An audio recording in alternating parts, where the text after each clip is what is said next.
Chants of Sennaar, enjoyable game based on the myths of the Tower of Babel. You're trying to claim this tower with different people and cultures on every level, but they all speak different languages. Your goal is thus to translate the languages in order to understand the natives and their culture, so that you can solve the puzzles that make you be able to continue your ascent. To help you, the game offers verification of individual pages of images that have to be linked to the correct symbol, letter of the languages.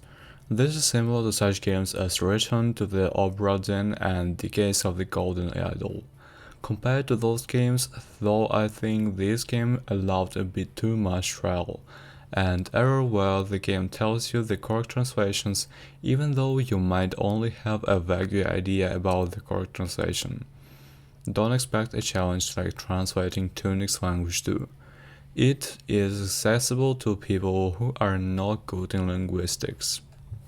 The game does some interesting things with the concept that I will not spoil here, and I like the message the game wanted to convey.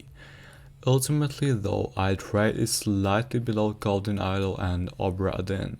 It's just slightly less tightly designed around the puzzle solving element than these games. There are some things I didn't like. There was too much backtracking for my taste where I couldn't find a way to walk faster and the main character walks too slow. You already know where you want to go, but you're wasting time having to run back through multiple rooms at a snail's pace. It would have been better if you could always fast travel back to the teleport points once unlocked. At least I didn't find this option. It doesn't bring the game down too much, it's a minor annoyance. The caveats are: the game is very short. While I wouldn't say it was a cut short, having utilized its mechanics well, it's asking a high price for what is 8-10 hours experience.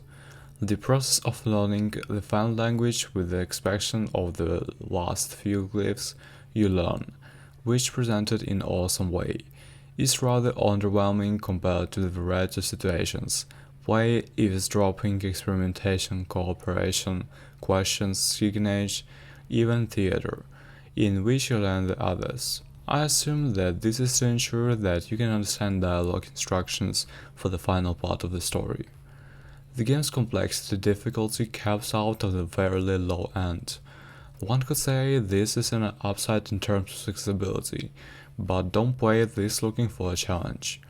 Stealth is useful for allowing you to learn the language of otherwise hostile peoples, but otherwise feels disjointed from the rest of the language learning and puzzle solving. The languages are a bit simple, so I think more could and can be done with the concept in the future, though the story of the game feels complete. The length is okay though. It doesn't overstay its welcome, but I would like to see more games concepts that are similar to this in the future.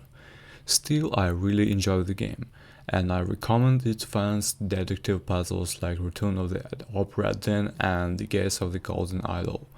I found it interesting to learn of the different cultures and how they perceive each other. 8 hours to beat. Thank you guys for watching this review.